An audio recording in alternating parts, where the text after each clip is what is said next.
लाड कमिटीचा अहवाल आम्ही आणि आमदार देशमुख यांच्या समवेत बाहेर काढून दलित समाजाला न्याय दिला. आजपर्यंत कोणी निधी दिला नाही तेवढा निधी आमदार देशमुख यांनी दलित समाजाच्या प्रत्येक वस्तीत दिला. आमदार विजयकुमार देशमुख यांच्या प्रचारार्थ मंगळवारी जम्मा वस्ती येथे मुकुंद नगर तालीम संघ आणि डीके मित्र परिवाराच्या वतीने विजय संकल्प मेळाव्याचे आयोजन करण्यात आले होते. यावेळी व्यासपीठावर शिवसेना जिल्हा प्रमुख अमोल शिंदे, शशिकांत कांबळे, माजी नगरसेवक शिवानंद पाटील, प्राध्यापक नारायण बनसोडे, अनंत जाधव, अमर पुदाले, अजित गायकवाड, श्रीनिवास संगा, राजाभाऊ काकडे, ब्रह्मदेव गायकवाड, अजित गादेकर, सिद्धू शिवशरण, बाळासाहेब आळसंदे, लखन भंडारे, सुजित खुर्द, प्रवीण कांबळे, संदीप संगा, संतोषकुमार मठपती, डॉक्टर शैलेश उमरे यांच्यासह आयोजक दशरथ कसबे, गौतम कसबे यांची उपस्थिती होती. 35 वर्ष दलित वस्तींना विकासापासून वंचित ठेवणाऱ्या राष्ट्रवादीचे उमेदवार महेश कोठे यांना त्यांची जागा दाखवण्याची वेळ आली आहे असं म्हणत बुद्धवंदना म्हणणारे एकमेव आमदार देशमुखच आहेत असं वक्तव्य आनंद चंदनशिवे यांनी यावेळी केलं.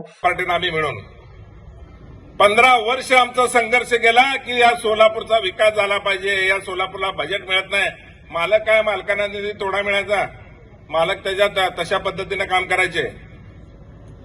परंतु तुम्हाला महापालिका ताब्यात दिली होती 30 वर्ष. त्या 30 वर्षामध्ये काय दिवा लावला ही लोक विचारणार आहेत. लक्षात ठेवा, जे समोरचा उमेदवार आहे, समोरचा उमेदवार काय म्हणतो की 20 वर्षात काय केलं. अरे बाबा, अख्खी महानगरपालिका वरबाडून खाल्ले आणि 10 वर्ष तिकडे गेलो तुम्ही. परत नंतर 5 वर्ष इकडे आलो. आता म्हणता की 20 वर्षात काय केलं. 20 वर्षात काय केलो ना, अख्ख्या मतदारसंघामध्ये आचारसंहिता लागली ज्या दिवशी, त्या दिवशी मालकाला वेळ नव्हता. एवढी उद्घाटन केले आणि पाट्यापासून सकाळपर्यंत उद्घाटन करत फिरत होते. भूमिपूजन कुठं निधी दिला नाही, कुठं काम झालं नाही. कुठला तर एक फोटो काढायचं आणि व्हायरल करायचं. हे कसं झालंय बघा. मग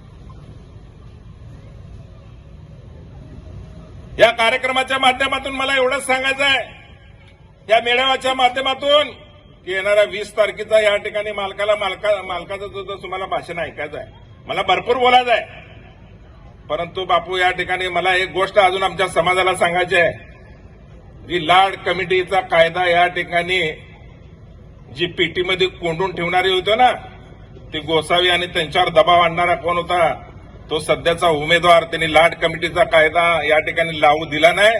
ज्या वेळेला आनंद चंदनशिवे एक झाडूवालीचा मुलगा त्या ठिकाणी नगरसेवक झाला आणि चंद्रकांत गुडेवारसाठी मेन विजयकुमार देशमुख मालकांनी सोलापूर 2 वेळा बंद केलो. आम्ही मालक चंद्रकांत गुडेवारसाठी तुम्ही मी सोलापूर 2 वेळा बंद केलो आणि गुडेवार साहेबाला सांगितलं की लाड कमिटीचा कायदा लावा. बापू, तुम्हाला सांगतो, 1978 ला कमिटी झाली आणि 84 ला कायदा लागू झाला. सगळ्या महाराष्ट्रामध्ये लाड कमिटीचा कायदा लागू होता, पण सोलापूर महापालिकेमध्ये नव्हता. ज्या वेळेला माझ्यासारखा एक नगरसेवक काम करणारा झाडूवालीचा मुलगा त्या ठिकाणी गेला, ठराव केलो आम्ही आणि गुडेवार साहेबाला पकडून आम्ही गुडेवार इथं राहायला पाहिजे म्हणून या ठिकाणी देशमुख मालकांना आम्ही रस्त्यावर आलो. यावेळी बोलताना दशरथ कसबे म्हणाले, मालकांना भेटा गेलो. मालकांना सांगितलं, मालक मला कार्यक्रम द्या. पण मालक म्हणले 12 तारखेला करा. मी 12 तारखेला म्हणलो की आपले पंतप्रधान येतात. काय ना, आपले दुपारी तो कार्यक्रम होता, संध्याकाळी तुम्ही करा. आज आहे एकादश. माझ्या जमलेल्या या ठिकाणी बंधुवांचा काय उपास आहे मालक. हे उपाशी पोटी आज फार मोठी एकादश आहे. ही एकादश असताना देखील विजयकुमार देशमुख मालकाला निवडण्यासाठी या ठिकाणी जमलेले आहेत. आणि मला गेले 20 वर्ष सोलापूर शहर उत्तरचे आमदार आहेत.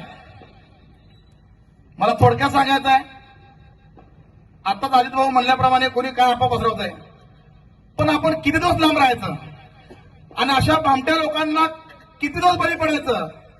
मला सांगा तुम्ही, भारतीय जनता पार्टीने जो निर्णय घेतला सर्व धर्म समभावाचा, आत्ताच जे लाडकी बहीण योजना जे सुरू झाली, त्या ठिकाणी बसलेल्या माझ्या बंधूंना विचारतो, माझ्या वडीलधारी माणसाला विचारतो की तुमच्या बहिणीला, तुमच्या आईला, तुमच्या घरच्या मिसेसला, प्रत्येकाला या ठिकाणी महिन्याला भारतीय जनता पार्टीच्या माध्यमातून आमचे विजयकुमार देशमुख मालक असतील, ज्यावेळेस सभागृहामध्ये हा विषय होत होता लाडकी बहीण योजनेचा, त्यास एकमताने विजयकुमार देशमुख यांनी मान्य करून टाळ्याच्या गजरामध्ये स्वागत केला होता.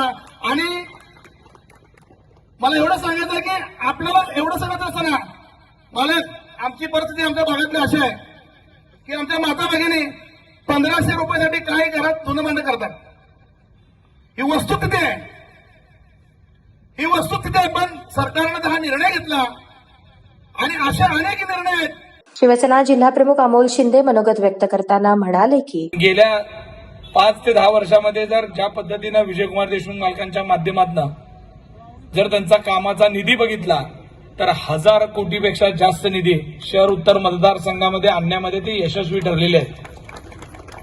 आणि एकीकडे इतक्या मोठ्या प्रमाणामध्ये सर्वांना घेऊन जाण्याची मानसिकता असलेली आहे. कारण तुम्ही बघितलं असेल विजयकुमार देशमुख मालकांच्या बाजूला कायम सातत्यानं बाबासाहेबांच्या चळवळीत काम करणारे असतील कार्यकर्ते, छत्रपती शिवाजी महाराजांचा विचार मानणारे बहुजन समाजातले कार्यकर्ते असतील, या सगळ्यांना एकत्रित बांधण्याचं काम विजयकुमार देशमुखांनी केलेलं. नुसतं केलंच नाही तर त्या त्या भागामध्ये त्या त्या ताकदीप्रमाणे बरेच कार्यकर्ते उभे केले. राजकारणात असेल, सामाजिक जीवनात त्यांना एक उंची प्राप्त करून देण्याचं काम विजयकुमार देशमुखांच्या माध्यमातून घडलेलं आहे. सोलापूरची युवा पिढी त्यांच्याकडे एक नेतृत्व बघत असताना अजून आम्हाला खूप मोठ्या आशा त्यांच्याकडून आहेत. काही घडू द्या, राज्यामध्ये कसल्याही परिस्थितीत आदरणीय एकनाथजी शिंदे साहेब, देवेंद्रजी फडणवीस साहेब यांचं सरकार आल्याशिवाय राहणार नाही अशी स्थिती आहे. आणि ही असताना आपल्याला आनंददादा इथं आहेत, मालकांना नुसता आमदार नाही करायचं आहे तर आपल्याला पुन्हा एकदा या जिल्ह्याचे पालकमंत्री म्हणून आपल्याला त्यांच्या हातून सोलापूरची सेवा करून घ्यायची आहे. विजय संकल्प मेळाव्यास उत्तर देताना उमेदवार आमदार विजयकुमार देशमुख म्हणाले, ड्रेनेज असू द्या, पिण्याचं पाणी असू द्या, रस्ते असू द्या, दिवाबत्तीचं असू द्या, आम्ही सातत्यानं बघत होतो. आमच्या विरोधात आनंद चंदन शिवे राहून ते आपल्या भागातला विकास करत होते, पण ह्या भागात माझ्या मतदारसंघातला विकास होत नाही त्याची खंत होती. पण नगरसेवक झाल्यापासून आम्हालाही आनंद होतो की मी ज्या भागातून निवडून येतो त्या भागातल्या सगळ्या बंधूंना मी आपलं न्याय देऊ शकलो, हे मला आनंद आहे. आणि खरंच मी त्या सगळ्यांना काम करण्याचा मी सातत्यानं प्रयत्न केलो. आज आपल्या या भागातून माझे बंधू दशरथजी कसबे असू द्या, गौतमजी कसबे असू द्या, मी गौतमजी कसबेंनाही शब्द दिलो येणाऱ्या कालावधीमध्ये तुम्हालाही नगरसेवकाचा मी जरूर प्रयत्न करून तुम्हाला नगरसेवक करेन. कारण एक चांगला कार्यकर्ता, या भागातून लोकांची तळमळ असणारा कार्यकर्ता आणि ज्यांनी आपल्या सातत्यानं या भागातल्या लोकांच्या सुखादुखामध्ये सातत्यानं हजर राहणारा कार्यकर्ता आपल्या बरोबर राहावं आणि या भागातलं काम करण्यासाठी त्यांनी आपलं नगरसेवक आपल्याला करावं असं सातत्यानं वाटतंय. गेल्या लोकसभेच्या निवडणुकीमध्ये अनेक खोट्या नाट्या प्रचार करून आपल्या सगळ्यांचे मतं घेतलं. आम्ही सातत्यानं सांगत होतो की बाबासाहेबांनी लिहिलेलं संविधान हे कोणी बदलू शकत नाही, हे सगळं खोटं आहे. पण लोकांना ते पटलं नाही. त्यांना एवढं मोठ्या प्रमाणात तुमच्या मनामध्ये भरवलं गेलं की भारतीय जनता पक्षाच्या विरोधात मतदान झालं.